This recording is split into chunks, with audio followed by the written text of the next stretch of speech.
오늘 우리에게 주신 하나님 말씀을 함께 합독하도록 하겠습니다. 교독하도록 하겠습니다. 오늘 말씀은 구약성경 에스라 8장 31절부터 36절까지 말씀입니다. 에스라서 8장 31절부터 36절을 제가 한 절, 여러분들이 한 절 한 절씩 교독하겠습니다. 첫째 달 12일에 우리가 아하와 강을 떠나 예루살렘으로 갈새 우리 하나님의 손이 우리를 도우사 대적과 길에 매복한 자의 손에서 건지신지라.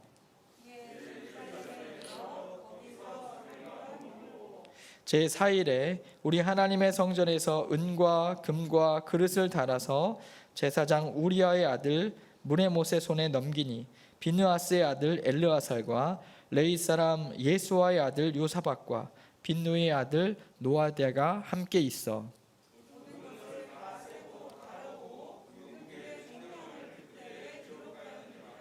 사로잡혔던 자의 자손 곧 이방에서 돌아온 자들이 이스라엘의 하나님께 번제를 드렸는데 이스라엘 전체를 위한 숫송아지가 12마리요 또 숫양이 96마리요 어린 양이 77마리요 또 속죄제의 숫염소가 12마리니 모두 여호와께 드린 번제물이라.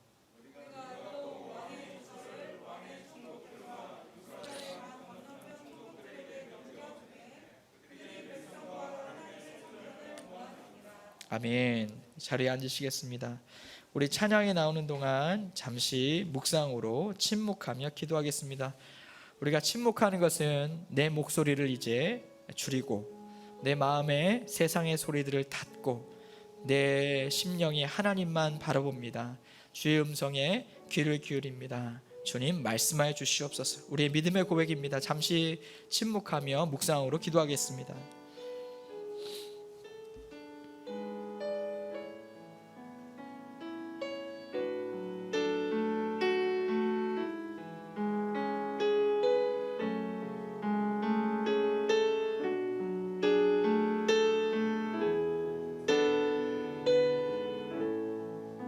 살아계신 하나님, 이 시간도 우리가 하나님께 우리의 마음의 문을 열고 우리의 귀를 주님의 말씀에 귀 기울이기를 원합니다.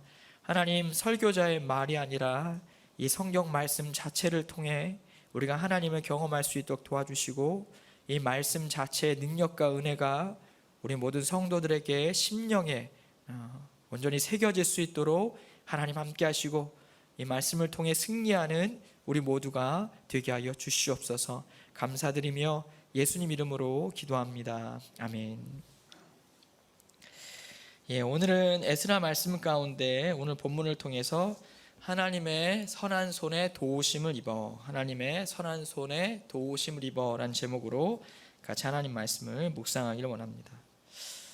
여러분들께서는 어떤 사람이나 어떤 일에 대해서 진심으로 감사해 본 적이 있으신가요? 분명히 있으시겠죠. 우리가 감사를 안 해본 적이 있겠습니까? 그죠? 우리가 다 감사를 해본 적이 있으실 겁니다. 우리가 어떤 좋은 것을 받거나 아니면 참 따뜻한 호의, 그 상대방을 통해서 따뜻한 그런 그 호의를 받았을 때 참 너무 감사하고, 감사하면 어떻습니까? 아마 왠지 모르게 보답하고 싶고, 그죠? 그 사람에게 내가 받은 은혜가, 그 감사가 있어서 보답하고 싶다. 아마 이런 마음을 느낀 적이 있을 것입니다. 이것은 비단 사람에게 뿐만 아니라 하나님께도 마찬가지죠. 하나님께 여러분 한번 생각해 보세요. 하나님의 은혜를 받았던 경험, 하나님의 사랑을 받았던 경험, 하나님의 도우심을 받았던 경험 한번 생각해 본다면 그때 우리의 마음이 어떻습니까? 너무 감사하다. 그러면서 내가 어떻게 하나님을 위해 살아갈 수 있을까? 어떻게 이 은혜에 보답할 수 있을까? 이런 마음을 생각해 본 적이 있지 않습니까? 저는 예전에 어려운 환경 속에서 이제 신학교 생활을 했던 기억이 납니다. 그러다 보니까 목사 안수를 받을 만한 상황이 되지가 않았습니다. 그런데 제가 목사 안수를 받을 수 있는 가장 빠르고 좋은 길을 발견했습니다. 그건 뭐냐면 군대에 군목으로 가는 겁니다. 군대 군목으로 가면은 목사 안수를 빠르고도 안전하게 받을 수가 있어요. 감사하게도 하나님은 그 길을 저에게 예배해 주셔가지고 저를 인도해 주셨습니다. 아직도 기억이 나는 것이 있다면 제가 이제 군종장교 사관 후보생이란 시험이 있거든요. 군종장교 사관 후보생 시험이 있는데 1년에 한 번 있는 시험이에요. 그것도 신학교에서 4년 동안 한 번만 치를 수가 있습니다. 그러니까 이제 전국에 있는 신학생들 중에 1학년 학생들만이 이제 치를 수가 있는 건데, 제가 이제 거기에 응시를 했죠. 보통 한 300명 정도 이제 응시를 하면 10명을 뽑습니다. 그런 시험이거든요. 그래가지고 이제 저도 딱 시험을 봤는데 제가 몇 등 정도 했을까요? 300명 뽑는데 10명 딱 10등 안에 못 들었습니다. 그때 제가 알기로 32등인가 했었거든요. 그 외에 좀 많이 한 400명 정도 응시했고 제가 한 32등 정도 했어요. 근데 제가 뽑혔습니다. 어떻게 뽑혔나 했더니 제가 공부를 잘해서도 아니고 그 해 TO가 늘어가지고 35명을 뽑았어요. 그 해만. 그 다음에는 다시 10명으로 들어갔어요. 그 해만 35명. 그 해만 35명이에요. 그러니까 제가 32등 정도 했기 때문에 거의 턱걸이를 내가지고 붙었어요. 저는 지금도 우주가 저를 중심으로 돌고 있다고 생각하는 사람인데, 이건 뭐 농담이지만 하나님의 은혜죠. 하나님의 은혜. 저는 붙을 수 없는 사람인데 그 해만 유독 결혼이 많이 TO가 많이 생겨가지고 35명 많이 뽑았던 거예요. 그래서 하나님께서 저에게 군목으로 가게 하시는 길을 열어주셔가지고 저는 참 어려운 상황이었지만 목사 안수를 받을 수 있는 은혜를 얻게 되었습니다. 그래서 이제 교단이 주도해가지고 이제 목사 안수를 받게 됐고, 그 모든 준비들은 이제 제가 다녔던 모교회에서 감사하게 다 해주셨죠. 목사 안수를 받는 날 너무 감사해서 제가 고백한 게 새 찬송가 315장 내 주 되신 주를 참 사랑하고입니다. 노래를 불렀다는 게 아니라 사람들 앞에서 제가 이 찬양 중에 3절 가사를 좀 고백하고 싶습니다 라고 하면서 이제 했던 기억이 나요. 내 평생에 힘쓸 그 큰 의무는 주 예수의 덕을 늘 기리다가 숨 질 때까지 내 할 말씀은 이전보다 더욱 사랑합니다. 이렇게 살고 싶습니다 라고 이제 고백했던 기억이 납니다. 숨질 때까지 하나님 사랑한다는 고백을 하고 싶다는 것과, 그리고 주님의 교회와 성도들을 끝까지 사랑하는 진실된 목회자로 살고 싶습니다 라고 이제 고백했던 그날의 기억이 납니다. 왜 그랬을까요? 저는 목사 안수를 받을 수 없는, 하나님 앞에 감히 이렇게 설 수 없는 그런 부족한 자였는데, 그런 저에게 은혜를 주신 거예요. 그죠? 은혜를 주셔서 나 같은 사람을 하나님의 사역자를 세워주시니 감사합니다. 내가 숨질 때까지 하나님 사랑하고 숨질 때까지 주님의 몸된 교회와 지체된 성도들을 사랑하고 섬기겠습니다. 주님 감사합니다. 이게 제가 그 은혜에 대한 하나님께 드린 저의 보답 같은 그런 고백과 결심이었던 것이죠. 은혜가 크면 그런 마음이 드는 거예요. 내가 하나님께 무언가 해드리고 싶다, 그런 마음이 우리 가운데 있지 않습니까? 여러분, 오늘 말씀에 보면 오늘도 에스라가 나오는데, 에스라가 그 은혜가 하나님께서 주신 은혜에 감사해서 주님 앞에 그들의 삶을 드리고 그들이 하나님 앞에 보답하고 싶은 심정으로 나아가는 에스라의 일행들을 우리가 볼 수가 있습니다. 31절 말씀에 보면 에스라와 그 일행이 예루살렘에 도착하게 된 상황에 대해서 에스라는 회고합니다. 우리 같이 한번 읽어보시죠. 31절입니다. 다 함께 시작. 첫째 달 12일에 우리가 아하와 강을 떠나 예루살렘으로 갈새 우리 하나님의 손이 우리를 도우사 대적과 길에 매복한 자의 손에서 건지신지라. 아멘. 여러분, 에스라와 일행은 페르시아를 떠나서 예루살렘까지 도착했습니다. 무려 1500km를 걸어서 여기까지 온 것이고요. 시간으로는 3개월 반에서 4개월에 걸쳐 가지고 페르시아에서 예루살렘까지 걸어오게 된 것입니다. 얼마나 힘들었을까요? 수많은 위험들이 거기에 있었겠죠. 특별히 에스라가 회고하는 것은 뭡니까? 거기에 보면은 대적들과 그 다음에 매복한 자들이 있었다라는 것입니다. 여기서 대적들은 뭐냐면 페르시아에 반대하는 반군을 말하는 것이죠. 페르시아의 통치에 반대하는 반군들이 있었습니다. 실제로 그 시대에. 그래서 이 반군들의 눈에 보면, 자, 페르시아 왕의 각별한 은혜를 얻어서 예루살렘으로 귀환하는 이스라엘 자손들이 얼마나 눈에 가시겠습니까? 그죠? 달갑게 보이지 않았을 거예요. 아마도 그래서 반군들이 귀환하는 이스라엘 백성들을 아마도 공격했을 것입니다. 뿐만 아니라 매복한 자들이 있었다는 거예요. 매복한 자들. 이 매복한 자들은 다른 말로 하면 도적대입니다. 도둑대예요. 그렇죠? 도둑대. 여러분, 이스라엘 자손들은 어떻습니까? 값비싼 성전의 보물들을 가지고 돌아오고 있습니다. 이거 성전에 하나님께 갖다 드려야 돼요. 그죠? 그런데 호위 병력도 없이, 그들을 지키는 군대도 없이, 에스라가 말했잖아요. 하나님이 지켜줄 터이니 어떻게 해요? 경비병과 호위병을 우리에게 주지 않으셔도 됩니다 라고 왕에게 말한 거예요. 그러니까 그런 무장한 군인도 없이 그들은 오고 있는 겁니다. 도둑들에게는 최고의 먹잇감이죠. 그죠? 그런 일이 있었던 거예요. 그래서 지나가는 그 길에 매복해 있다가 그들을 습격하는 것입니다.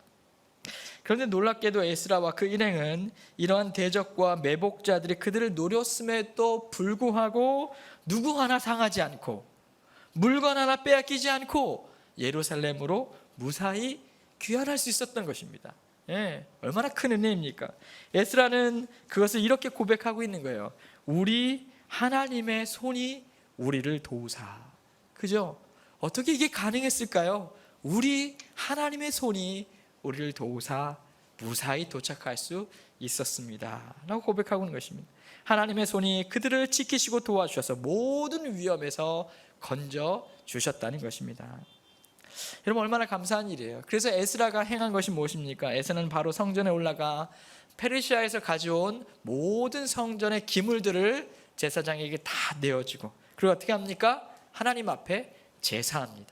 오늘 우리 신약의 표현으로 하면 예배하는 것이죠. 하나님 앞에 예배합니다. 여러분, 에스라와 그 일행이 드린 그 제사, 그 예배에는 어떤 믿음의 고백이 담겨 있을까요? 우리가 두 가지로 한번 묵상해 보면, 첫째는 뭐냐면 하나님의 도우심에 대한 감사의 고백입니다. 그들이 그 은혜에 감사해서 하나님 앞에 예배를 드린 것입니다. 이 예배의 의미는 하나님의 도우심에 감사합니다. 그 믿음의 고백으로 드린 예배인 것입니다. 오늘 본문 35절을 한번 보겠습니다. 35절 앞부분을 보면 같이 한번 읽어보시죠. 앞부분 다 함께 시작. 사로잡혔던 자의 자손 곧 이방에서 돌아온 자들이 이스라엘의 하나님께 번제를 드렸는데. 아멘. 여기 보면은 예배를 드리는 자기 자신과 그 일행에 대해서 어떻게 표현합니까? 어떻게 표현하죠? 사로잡혔던 자의 자손, 이렇게 나오죠. 사로잡혔던 자의 자손, 이렇게 나옵니다.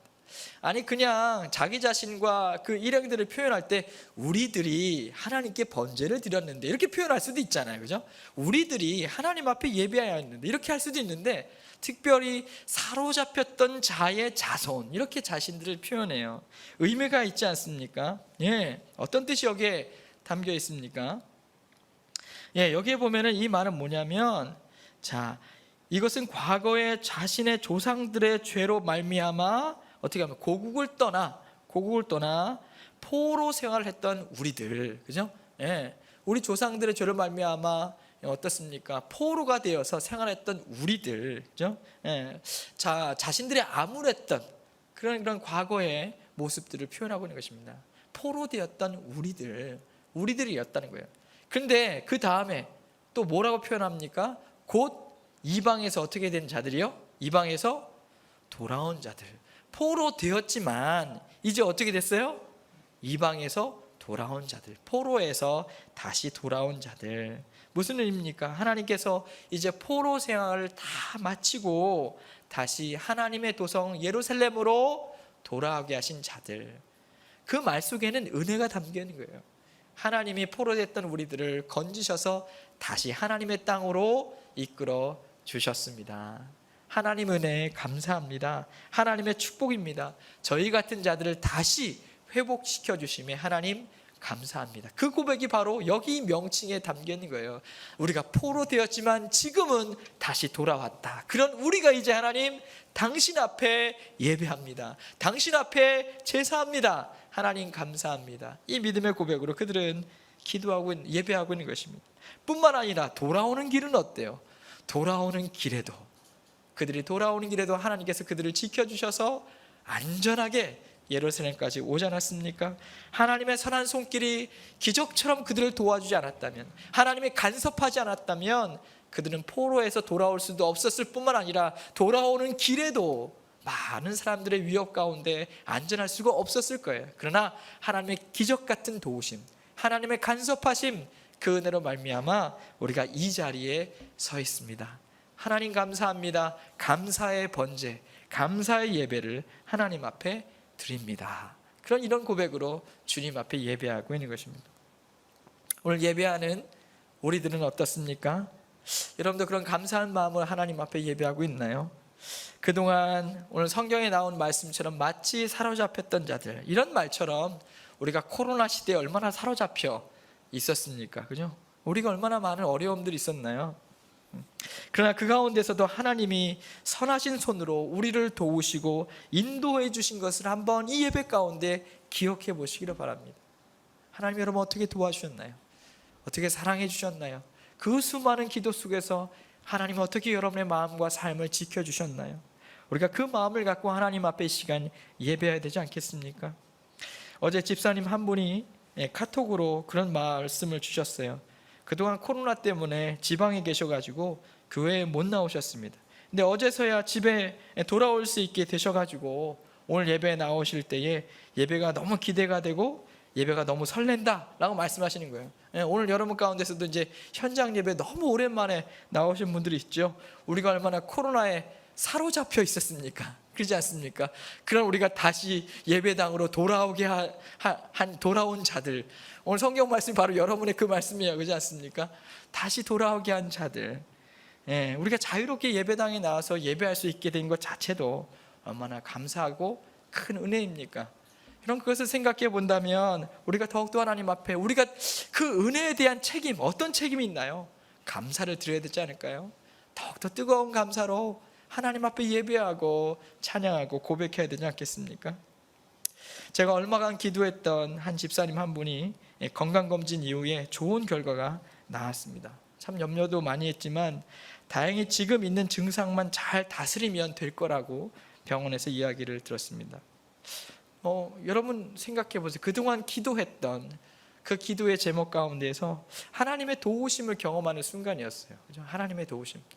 너무 감사하다. 이런 그 은혜가 얼마나 감사한 것입니까?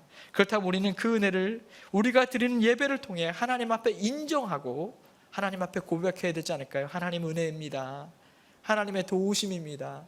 하나님의 사랑입니다. 하나님 감사합니다. 그 은혜로 하나님 앞에 예배해야 되지 않겠습니까? 우리 인생의 결정적인 위기 앞에서 우리를 도우시는 하나님을 우리는 인정하고 감사의 예배를 드려야 되지 않을까요? 그것이 우리가 받은 은혜에 대한 책임을 다한 것 아니겠습니까? 여러분, 예수님이 문둥병자 10명을 고치셨습니다. 근데 놀랍게도 그 10명 중에 예수님께 감사하러 나온 사람 몇 명일까요? 한 명밖에 되지 않았습니다. 10명이 문둥병이라는 것은 지금도 고칠 수 없는 병인데 예수님이 고쳐주셨어요. 그런데 예수님 앞에 나와서 예수님 감사합니다, 당신의 은혜입니다 고백한 사람은 한 사람밖에 없습니다. 어찌 보면 이 모습은 오늘 이 시대의 우리의 모습과도 너무도 비슷합니다. 우리는 하나님의 도움과 은혜를 받기는 원하지만 정작 그 은혜를 베푸신 하나님께 감사와 영광을 돌리고 있습니까? 여러분, 우리가 베푸신 은혜를 경험하고서도 우리가 하나님의 은혜를 받았음에도 불구하고 하나님의 도우심을 받았음에도 불구하고 우리가 예배하지 않는다면, 우리가 찬양하지 않는다면 그것은 은혜에 대한 우리의 책임을 다하지 않는 것입니다. 하나님의 도우심과 은혜를 경험했다면 그 자리에서 찬양하십시오. 그 자리에서 감사하십시오. 그 자리에서 예배하십시오. 그 주일에는 반드시 하나님 앞에 예배하십시오. 하나님께 감사하십시오. 영광 돌리십시오. 우리가 계속해서 하나님의 은혜를 기억하고 고백하는 감격적인 예배를 들어간다면 우리의 예배는 계속해서 감동 그 자체가 될 것이라고 믿습니다. 이런 모두가 다 하나님의 은혜를 경험했다면 하나님 앞에 감사의 예배를 드릴 수 있는 여러분과 제가 되기를 간절히 축원합니다. 이것이 바로 은혜 받은 자가 해야 될 책임인 거예요. 두 번째는 뭐냐면, 둘째는 자기 이웃과 자기 민족과 이웃에 대한 책임감입니다. 에스라는 예배를 드리면서 무엇을 마음 가운데 경험했습니까? 자기 민족과 이웃에 대한 책임감입니다. 책임감. 우리가 아까 읽었던 본문 35절 말씀 중반부터 같이 한번 읽어보겠습니다. 35절 중간부터 한번 읽어보겠습니다. 다 함께 시작. 하나님께 번제를 드렸는데 이스라엘 전체를 위한 숫송아지가 12마리요 또 숫양이 96마리요 어린 양이 77마리요 또 속죄제의 수점수가 12마리니 모두 여호와께 드린 번제물이라. 아멘. 여기에 보면 12라는 숫자가 두 번이나 반복되어 나오죠. 구약에서 이 12는 무엇을 의미합니까? 12, 흔히 말하는 12, 바로 12지파죠. 이스라엘의 12지파를 의미합니다. 그래서 이제 12라는 것은 곧 12지파, 그러니까 이스라엘 전체를 말하는 거예요. 그래서 오늘 말씀에도 보면 번제를 드렸는데 어떤 번제요? 이스라엘 전체를 위한 번제예요. 그러니까 에스라가 드린 이 번제는, 에스라와 그 일행이 드린 번제는 자기 자신들만을 위한 번제가 아니라 이스라엘 전체, 함께하는 자기 민족 전체를 위한 제사를 하나님 앞에 드린 거예요. 어떤 마음이었을까요? 하나님께서 에스라와 그 일행들에게 은혜를 베푸셨잖아요. 하나님, 우리에게 은혜를 베푸신 것처럼 우리 민족 전체에게도, 우리 이스라엘 민족 전체에게도 하나님의 도우시는 손길이 그들과 함께하기를 원합니다. 그런 마음으로 그들은 번제를 드렸던 거예요. 그들은 그들이 대표로 번제를 드렸지만 자기 자신들만을 위한 번제가 아니었어요. 이스라엘 전체, 이제 우리 민족을 위한 은혜의 번제를 드린 것입니다. 그들은 그런 책임감이 있었어요. 그런 책임감. 내가 받은 은혜를 내 민족도 경험했으면 좋겠다. 바로 그런 책임감으로 하나님 앞에 예배를 드렸던 것입니다. 그래서 실제로 에스라서 8장 1절부터 14절에 보면은, 여기에 보면은 각 구절마다 그 에스라와 함께 돌아온 자들의 이름이 기록되어 있습니다. 근데 거기에 보면은 각 지파의 족장들, 또 돌아온 자들 명단이 있는데, 여기에 보면 반복되는 단어가 있어요. 그게 뭐냐면 함께 하다라는 거예요. 함께 하다, 함께한 자, 함께 하다라는 거예요. 그들은 함께 돌아와 함께 역경을 극복하며 함께 성전을 세우며 함께 나라를 일으켰던 것입니다. 그래서 오늘 말씀에도 그들은 이 받은 은혜를 누구와 함께? 민족 전체와 함께 나누기를 원했던 겁니다. 여러분, 은혜 받은 사람들의 특징이 있어요. 그게 뭔지 아세요? 나누고 싶은 거예요. 자꾸 생각나요. 누가 생각나요? 은혜 받지 못한 사람들이 생각나요. 내 은혜를 흘려보내고 싶은 사람이 생각나요. 내가 기도해 줘야 될 사람이 생각나요. 내가 나눠줘야 될 사람이 생각나요. 누가 그래요? 은혜 받은 자가 그래요. 여러분, 그렇지 않아요? 은혜를 받으면 나눌 수가 있는 거예요. 여러분, 우리에게도 이런 책임감이 있어야 되지 않겠습니까? 이 코로나 시국에 우리는 얼마나 어려웠습니까? 그러나 하나님이 여전히 우리를 지켜주시고 우리를 인도하심을 경험하고 있다면, 우리가 이 어려운 상황 속에서도 이 은혜를, 내 삶을 하나님께서 내 삶 가운데 붙들어 주셨다면, 이제 또한 우리가 이 은혜를 우리의 이웃과, 우리의 성도들과, 우리의 목장 지체들과, 우리의 동료들과 이 교민 사회에서 우리가 나눠야 되지 않겠습니까? 은혜를 받았다면 그 은혜를 우리가 또한 흘려보내야 되지 않을까요? 여러분, 성경은 끊임없이 은혜로 구원받은 하나님의 자녀에게 요구하는 것은 바로 이웃사랑에 대한 책임입니다. 이웃사랑이에요. 예수님은 이 책임을 가장 큰 계명이라고 말씀하셨습니다. 내 이웃을 어떻게 해요? 내 몸과 같이 사랑하라 말씀해 주셨죠. 그것을 위해 우리가 기도해 줄 수 있는 것, 그들을, 이웃을 그리스도의 복음으로 인도해서 그리스도의 사랑을 경험하게 하는 것, 주변에 연약한 이웃에게 도움과 선행을 베푸는 것, 질병으로 고통받는 이들을 찾아가 위로하고 그들을 위해 기도하는 것, 경제적으로 어려운 성도들과 이웃들을 위해 조금이나마 물질적으로 나눌 수 있는 것, 누가 해야 할까요? 바로 조금 더 하나님의 은혜와 사랑을 경험한 우리의 책임 아니겠습니까? 이것이 여기까지 인도하신 하나님의 은혜에 대한 우리의 보답 아니겠습니까? 여러분, 이 시대에 우리가 어렵다 하지만 그럼 한번 생각해 보세요. 어려운 가운데서도 우리에게 주신 하나님의 은혜가 있지 않습니까? 사랑이 있지 않습니까? 축복이 있지 않습니까? 그렇다면 여러분, 우리의 이웃과 그것을 함께 나누어야 되지 않을까요? 함께 그들을 위해서도 기도해 줘야 되지 않을까요? 함께 그리스도의 사랑을 나눠야 되지 않을까요? 이것이 바로 은혜 받은 자가 가져야 될 책임 의식이라는 것입니다. 감사하게도 우리 교회는 지난 몇 주 동안 감사의 쌀을 추수감사주일에 잘 나누어서 베트남 우리 교민들, 그리고 또 우리 이웃들, 베트남 국민들에게 잘 나눴습니다. 원래는 200포 정도 하려고 했는데 감사하게도 300포를 할 수 있게 되어서 너무 감사해요. 그래서 우리가 특별히 우리 교민 사회에 보니까 한인회에서 현재 돕고 계신 한인분들이 원래는 한 300분 되셨는데 지금은 한 200명 정도로 줄었다고 합니다. 근데 그 교민들을 위해서 한인회가 계속해서 이렇게 돕고 계시더라고요. 저희가 정말 조금이지만 쌀을 100포를 전해드렸는데 나중에 우리가 좀 더 가능하다면 더 많은 것들을 우리가 섬길 수 있었으면 좋겠어요. 그래서 조금이지만 우리 교회가 나눌 수 있게 하셔서 저는 그것도 너무 큰 은혜라고 생각해요. 여러분께서 감사하게도 이 감사의 쌀 헌금을 해주셔가지고 그 은혜를 교민들과 잘 나눠서 너무 감사하고요. 뿐만 아니라 북탕교회 박리우 지역이 지금 너무 힘들대요. 근데 그 박리우 지역에 있는 연 목사님 그 북탕교회를 통해서 거기서 생활이 어려운 분들에게 또 쌀을 전달할 수 있는 시간들이 너무 감사한 거예요. 우리도 어렵지만, 우리 교회도 어렵지만 나눌 수 있어요. 왜 그래요? 은혜가 있는 거예요. 여러분, 우리 교회가 그동안 아침 저녁 기도회를 하고 하나님 앞에 늘 기도하면서 부족하고 연약하지만 그래도 저희를 지금까지 인도해 주신 은혜가 얼마나 감사합니까? 그 은혜 가운데 우리가 그래, 우리 이웃을 섬겨야지, 그런 마음을 주신 거예요. 책임감, 그렇지 않습니까? 우리가 이런 은혜로 지금까지 버텨왔는데, 그렇지? 우리만 아니라 우리 이웃들, 우리 연약한 자들, 그렇죠? 그들을 섬겨야겠다, 이런 마음을 우리 교회 가운데 주지 않았습니까? 그 은혜로 말미암아 이렇게 나눌 수 있게 하시면 너무도 감사한 것입니다. 우리는 연말에 한 가지 더 기획하고 있는 거 있습니다. 그게 뭐냐면 크리스마스 그리팅스라는 겁니다. 뭐냐면 우리가 블레싱을 하는 거예요. 우리 이웃들에게 복음을 전하는 시간을 갖기를 원합니다. 이 시대에 우리가 성탄절이 되면 늘 블레싱을 해왔잖아요. 근데 여러분, 우리가 대종 집회는 못할 것 같아요. 그죠? 왜냐하면 이 많이 모이는 것은 여전히 제한되기 때문에. 그러나 우리 이웃들에게 예수님의 사랑을 전할 수가 있어요. 우리가 잘 준비된 선물과 그 다음에 편지와 또 그런 것을 가지고 가서 이웃들을 좀 격려하고 기도하고, 가능하다면 또 목장으로 초대하고 해가지고 우리 이웃들 가운데 그리스도의 사랑을 나누는 시간을 가지면 너무 좋을 것 같습니다. 왜 그럴까요? 코로나 시대에 누구나 다 어렵지만 그래도 우리는 은혜 받은 자이기 때문입니다. 코로나 시대에 누구도 다 힘들지만 그래도 우리는 하나님의 복음의 은혜를 경험한 자들이기 때문입니다. 기도할 때마다 하나님의 위로를 경험한 자들이기 때문입니다. 하나님의 도우심을 경험한 자들이기 때문입니다.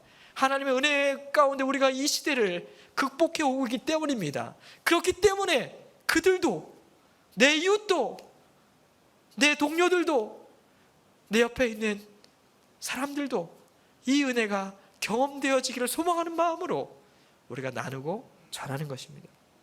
은혜 받은 자의 책임, 우리가 이 시대에 다해야 되지 않겠습니까? 우리가 은혜 받았다면, 하나님의 도우심의 손길을 경험했다면 이번 한 주간 동안 뜨겁게 하나님을 예배하십시오. 하나님을 찬양하십시오. 주 앞에 영광 돌리시기를 바랍니다. 뿐만 아니라 그 하나님의 은혜를 경험했다면 함께하는 자들을 기억하십시오. 그들을 위해 은혜를 나누고 사랑을 나누고 도움을 나눌 수 있는 여러분과 제가 되기를 간절히 축원합니다. 이 시간 함께 기도하겠습니다.